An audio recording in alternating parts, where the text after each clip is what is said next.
আমার প্রিয় মাধ্যমিক শিক্ষার্থী বন্ধুরা, আজকে তোমাদের আমি যে এবিডিএ টেস্ট পেপার প্রকাশিত হয়েছে তার 302 পাতাতে যে বাংলার পেজ দেওয়া রয়েছে, আমি সেখান থেকে তোমাদের এমসিকিউ এর উত্তরগুলো দেখিয়ে দেব। ইতিমধ্যেই যারা চ্যানেলটিকে সাবস্ক্রাইব করে নিয়েছো তাদের সকলকে অসংখ্য ধন্যবাদ জানাই, আর যারা নতুন দেখছো তারাও চ্যানেলটিকে সাবস্ক্রাইব করে নিয়ে সাথে থেকো। চলো তাহলে শুরু করছি। দেখো, একের দাগে সঠিক উত্তরটি নির্বাচন করো। 1.1 তপন বইটা ফেলে রেখে চলে যায় গয়টা বাড়ির ছাদে। 1.2 বড় ভয় করিতে লাগিল নদীর চাঁদের। ভয়ের কারণ ছিল, এটা হয়ে যাবে ঘয়টা নদীর উন্মত্ত রূপ দেখে। 1.3 রাগ হলো এক ধরনের, ক্ষয়টা রিপু। 1.4 অসুখী একজন কবিতাটির ভাষান্তর করেছেন, ক্ষয়টা নবারুণ ভট্টাচার্য।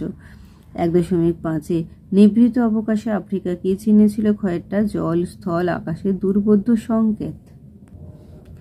1.6 হেমরদ্রে নানা রঙ্গে, হেম শব্দের অর্থ হলো কয়েকটা সোনা। 1.7 শ্রীপান্ত যে ছদ্মনামে লিখেছেন, এটা হয়ে যাবে ঘয়টা নিখিল সরকার। 1.8 পরিভাষার একটি অন্যতম উদ্দেশ্য হলো গয়েরটা অর্থ সুনির্দিষ্ট করা।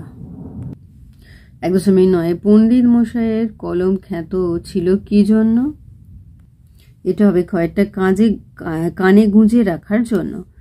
1.10 উপমান ও উপমেয়ের মধ্যে অভেদ কল্পনা যে সমাসের বৈশিষ্ট্য, তা হলো গয়েরটা রূপক কর্মধারয়।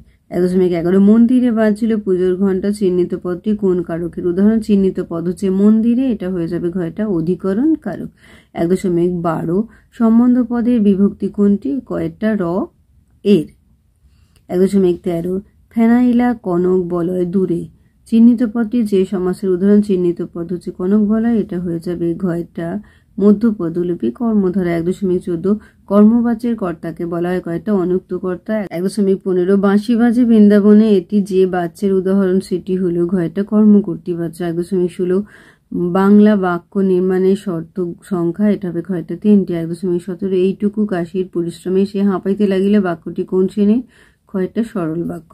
তাহলে আমার প্রিয় মাধ্যমিক শিক্ষার্থী বন্ধুরা, আজকে তোমাদের আমি যে এবিডিএ টেস্ট পেপার প্রকাশিত হয়েছে তার 302 পাতাতে যে বাংলার প্রশ্ন দেওয়া রয়েছে, সেখান থেকে আমি তোমাদের এমসিকিউ উত্তরগুলো দেখিয়ে দিলাম। আশা করছি সকলেই বুঝতে পেরেছো। ভিডিওটি দেখার জন্য তোমাদের সকলকে অসংখ্য ধন্যবাদ জানাই। ভালো লাগলে লাইক করো, কমেন্ট করো, বন্ধুদের মধ্যে শেয়ার করো, আর আগামী দিনে নতুন নতুন ক্লাসগুলো পাওয়ার জন্য অবশ্যই চ্যানেলটিকে সাবস্ক্রাইব করে নিয়ে সাথে থেকো। তোমরা সকলে খুব ভালো থেকো।